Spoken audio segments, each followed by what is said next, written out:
Chapter 18, All Good Flings.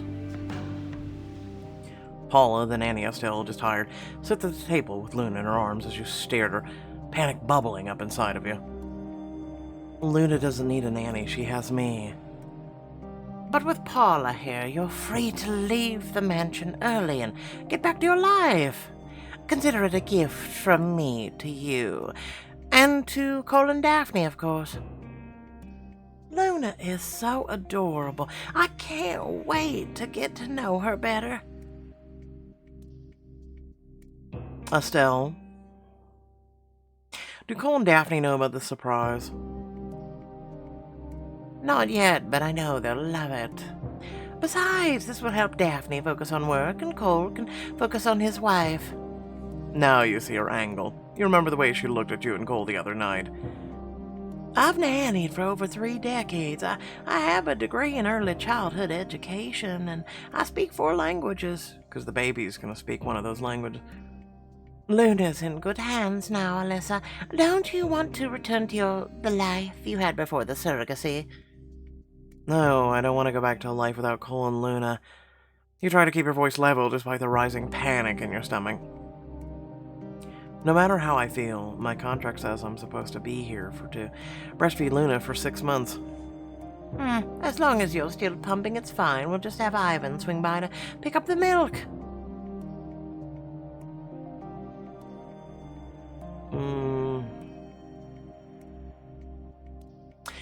I refuse to accept this. Well, I don't think you really have a say in the matter. But you aren't the only one who does. Do you really think that Cole and Daphne are just gonna throw me out? What's this about throwing people out? You spin around and see Cole striding into the kitchen. His brow furrows when he notices the tears welling up in your eyes. Alyssa, what's wrong? He immediately steps towards you as if to comfort you, but stops when he remembers Estelle's presence. Behind him, Daphne appears wearing a frown that somehow doesn't wrinkle her perfect face. Who's this? You must be Cole and Daphne. I'm your new nanny. I took the liberty of finding one for you. Consider it my baby gift. You hired a nanny without telling us. I figured this would help ease the stress of your busy lives, and it'll help Alyssa get back to her own life. That's great news, isn't it, honey? Cole glances over to you, and the color draining from his face. I just don't think it should be Estelle's decision. This wasn't my call, and I know it's up to both of you. But I don't want to leave. You're not leaving. This isn't Estelle's decision to make either. If I could say something... No, you're a nanny. Shut up. There are a few families who want my services. I chose you, but if you don't want me... No, we definitely want you. You seem nice. It's just... It's nothing. She's a perfectly good replacement. We just need to look into your background and talk to references ourselves. For a moment, your heart plummets, but Cole glances at you, his gaze reassuring as he goes on. I'm not saying no, but if Daphne and I decide to hire you, it will be to support Alyssa, not to replace her, understood? Of course, I understand. You just want what's best for your family. And the more the merrier, right? Estelle looks furious, but when Daphne nods in agreement with Cole, she stalks out of the room. Your pounding heart finally slows. I get to stay, at least for now. A few months later. That was quick. You sit in the rocking chair, feeding Luna, while Daphne captures a few pictures of Luna's wiggling feet. Oh, these are gonna be a hit on Pictogram. Paula tidies up the room and glances at the image on Daphne's phone. It has been nice having an extra pair of hands around. Adorable. Do you want me to keep some of these outfits out? No, I think I have enough pictures. Thanks, Paula. Luna pulls away, and a bit of milk dribbles out of her mouth. Paula reaches for a burp cloth. Why don't I get that? You can go draw her a bath.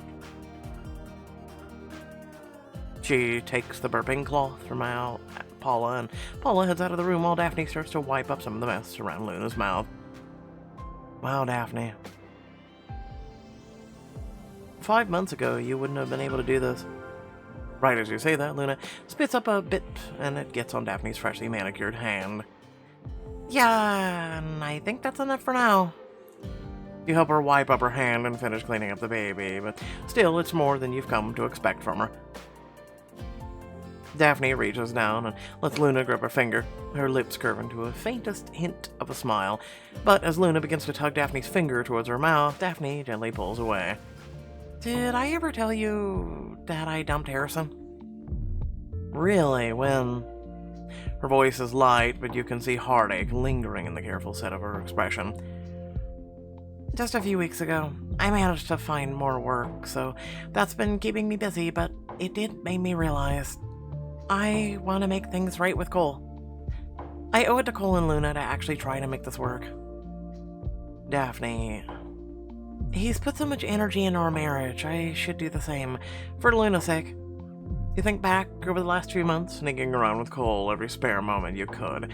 But for Luna's sake, how could you tell Daphne to walk away? I know your contract is up this month, so I just hope you'll make the choice that's best for this baby. Daphne.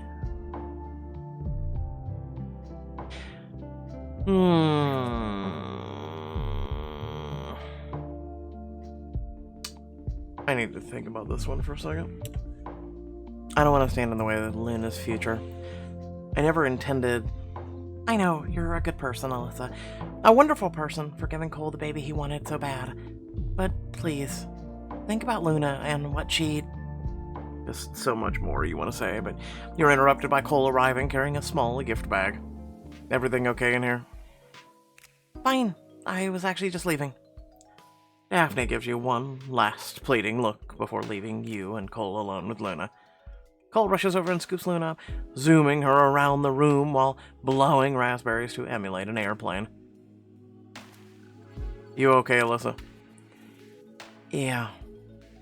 With the two of you alone, Cole sets Luna down and gives you a lingering kiss, his mouth soft and warm against yours. Good, because I got a little surprise for a growing girl.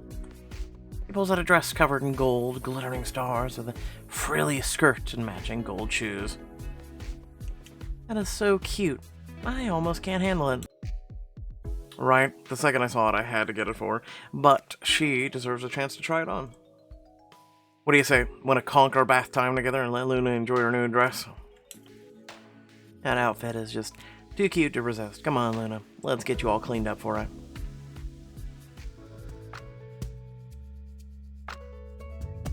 You carry Luna to the bathroom to find Paula turning on the tap. She gives you a smile before leaving. You dip your hand into the water to test the temperature. Might still be a bit too hot. Let's see. Cole kneels down beside you and dips his hand in the water to feel the temperature. Or at least you think that's what he's doing until he clasps your hand in his. Feels just right to me. Yeah, it does, but someone does still need a bath. You and Cole lift Luna up together and settle her in the bathtub, the water just barely reaching her armpits. She starts to slap the water playfully, squealing with delight. Whoa, looks like we're both in the splash zone. Good luck to you. At least I'm not wearing any suede. You're right. Your words falter and your pulse quickens as he slips out of his top, and you find yourself staring at his gloriously bared torso.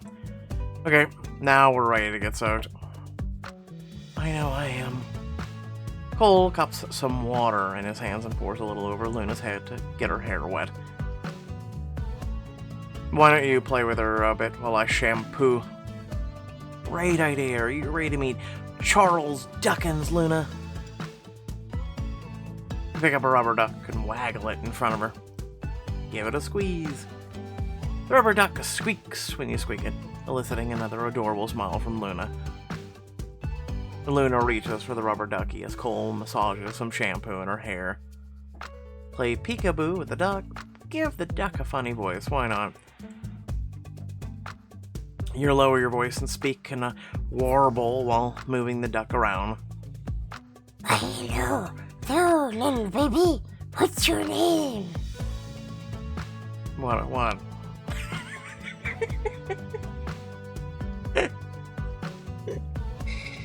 Everything floats down here, Georgie.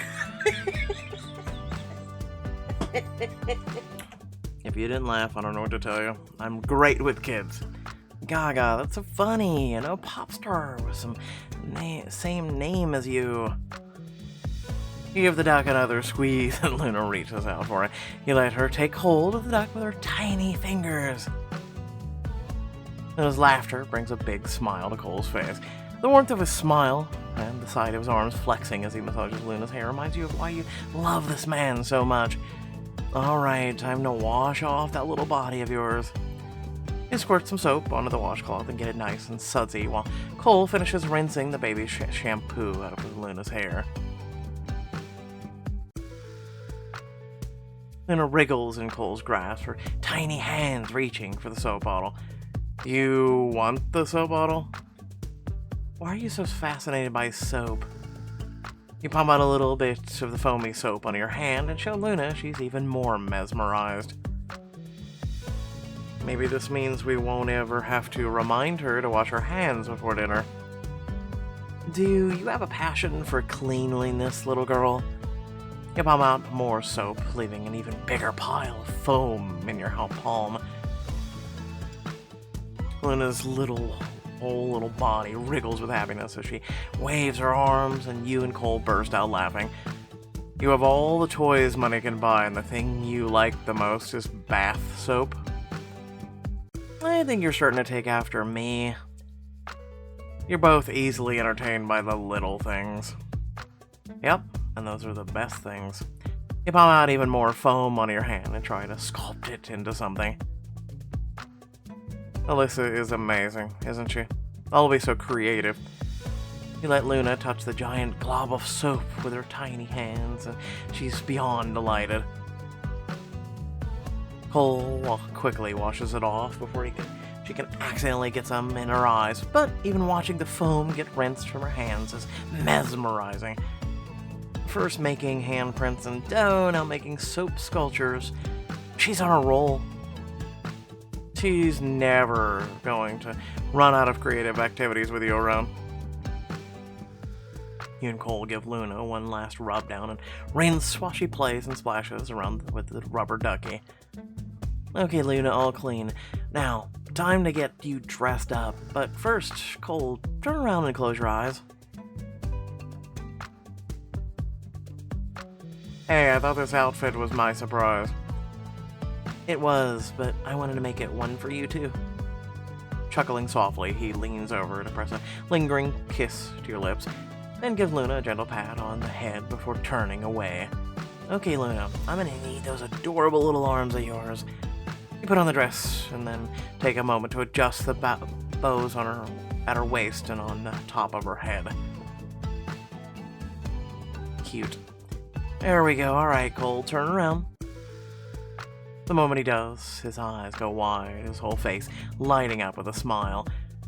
I didn't think she could look any cuter, but she's perfect.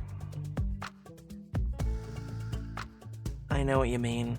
Just when I think she's got the cuteness market cornered, she does something like that. Luna waves her arms, trying to pat the bow on the top of her head. Cole gets down on one knee and gives Luna a big kiss on the cheek before lifting her up into his arms. You've got to let me paint the two of you sometime. I can't imagine a more beautiful sight.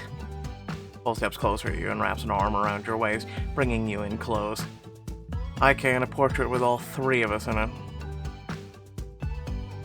Like Cole always makes you feel like a part of the family, makes your eyes almost well up with happy tears. You lean into his shoulder and plant a kiss on his bare skin. His body, as always, sends a thrill of desire through you, making you ache for the next opportunity to be alone with him again. As much as I'm enjoying this, I think it's time you got dressed too.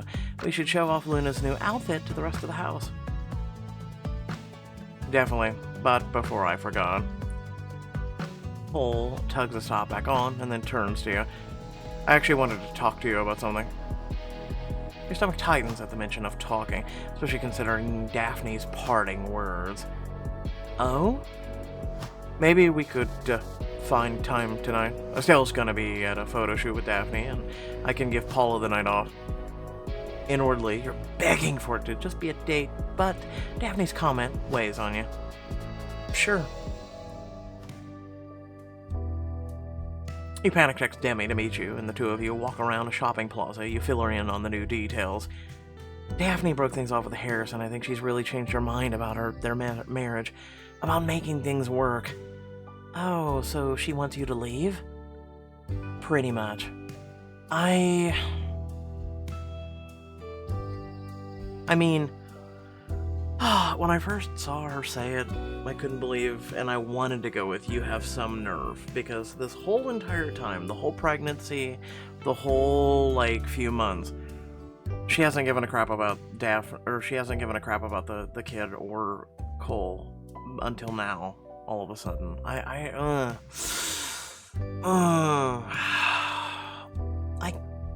get why she asked. It's for Luna. Shouldn't I at least try to give her a life with two parents under one roof? It's a nice thought, but that's not always what's best for the kid. There are plenty of happy kids out there with divorced parents, and those parents are better for not being together. She does make a good argument there. I know, but it's not like Cole and Daphne are monsters. I don't want either of them to be miserable. And nearly everything reminds me that I only have 1 month left with Luna and Cole. It's not like they have to be completely out of your life when you leave, right?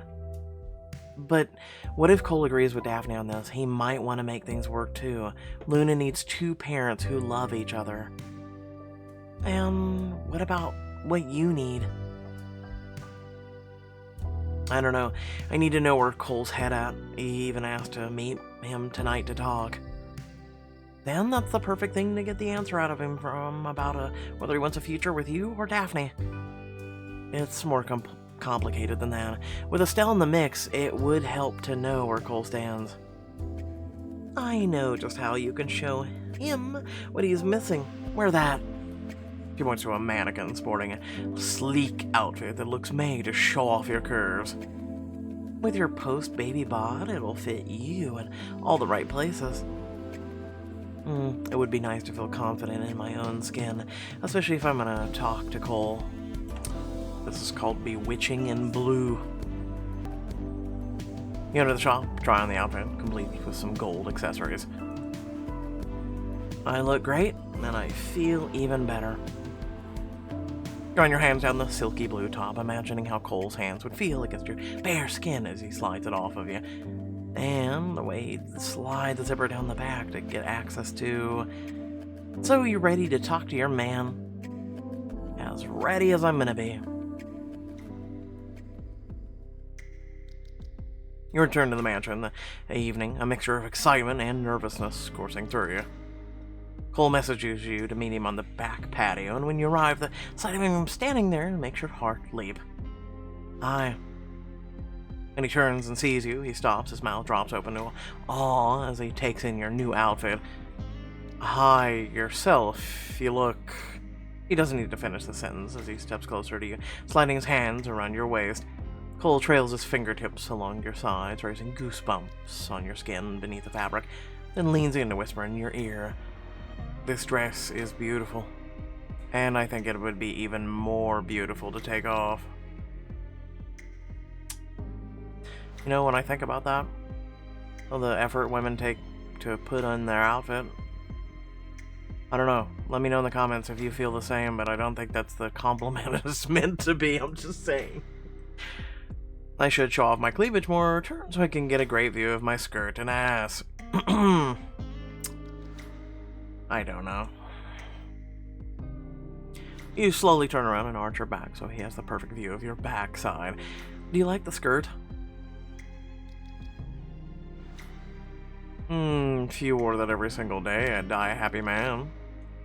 He slides his hands down your hips and pulls you into him so your ass is flush against the front of his jeans. So that's a yes. Yes. Before I get too carried away, let me show you why I brought you here tonight. He gestures to a table beside the pool, where you see a cheese plate, several bottles, and even a soft service ice cream machine. Is this all the stuff I couldn't have when I was pregnant. Exactly. I figured now was the perfect time for us to banish the forbidden list. This is so thoughtful.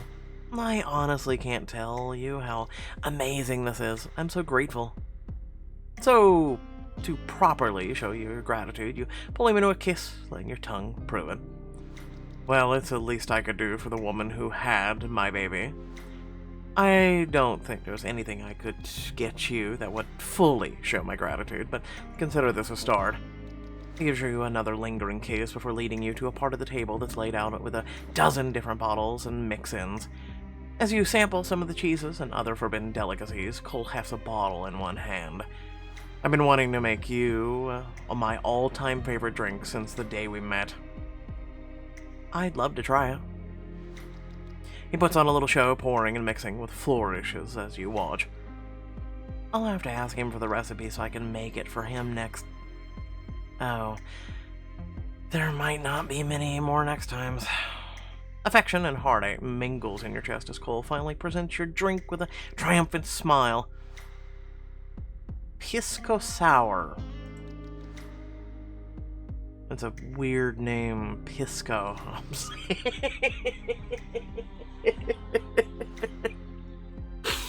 I know it's hitting some of you right now. As you take a sip, you close your eyes to focus on the flavors. It's complex, slightly foamy, with egg whites, and delicious. This is amazing. Is that lemon I'm tasting?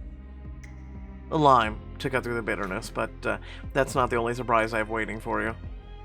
I know I have to talk to him, but how can I say no when he's being so sweet? Despite the worry lingering in your chest, you let him lead you across the estate and into the pool house. To a steaming hot tub surrounded by candles.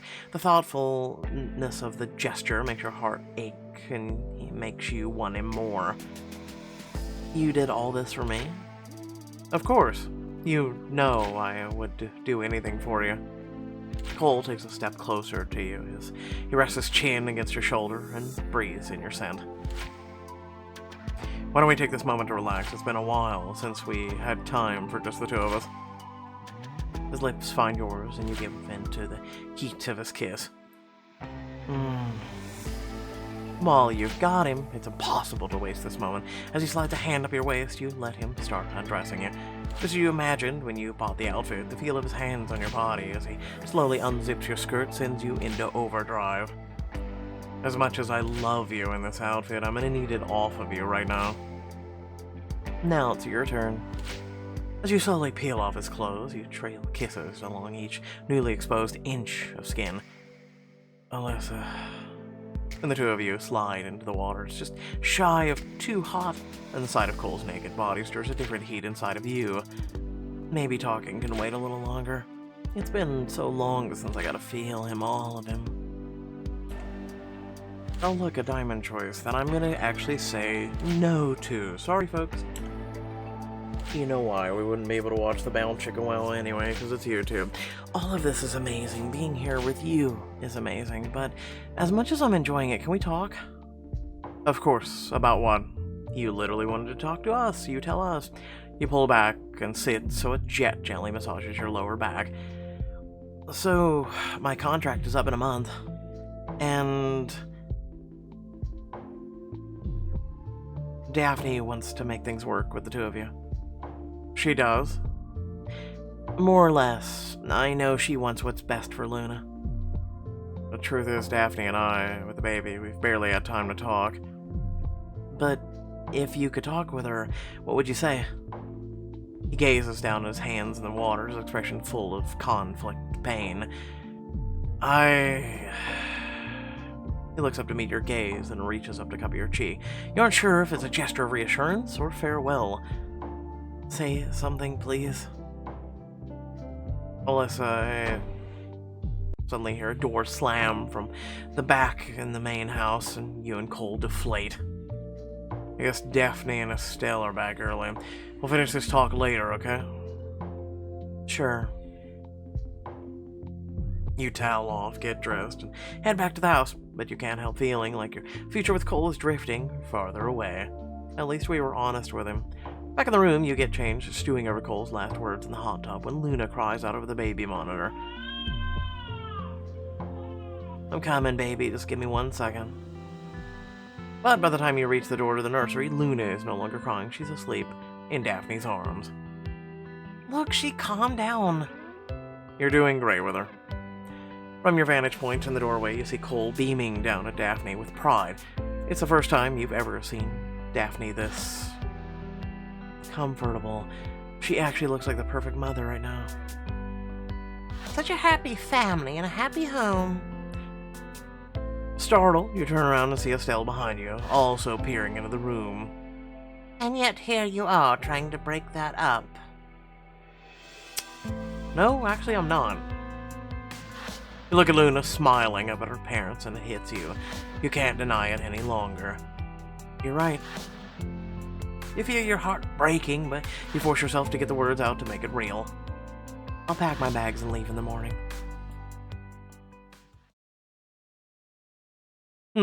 Without further ado, thanks for watching. Please remember to like, share, and subscribe. Head down the description, plenty of things to check out there, ways to support this community, this channel, and yours truly, and then also ways to become more a part of it. So with that being said, let me know your thoughts down in the comment section below. Here are my thoughts. From the get-go of this book, I have tried to be very distant, even though we weren't really given the chance to refuse Cole's advances or our feelings. I get the fact that Daphne was in a forbidden, taboo relationship with Harrison for probably longer than we were there, if we're being completely and utterly honest with one another. That being said, it's up to Cole, if you really think about it. The problem is, if we're being honest, though, if we're being completely and utterly honest, Cole never found out about Daphne and Harrison.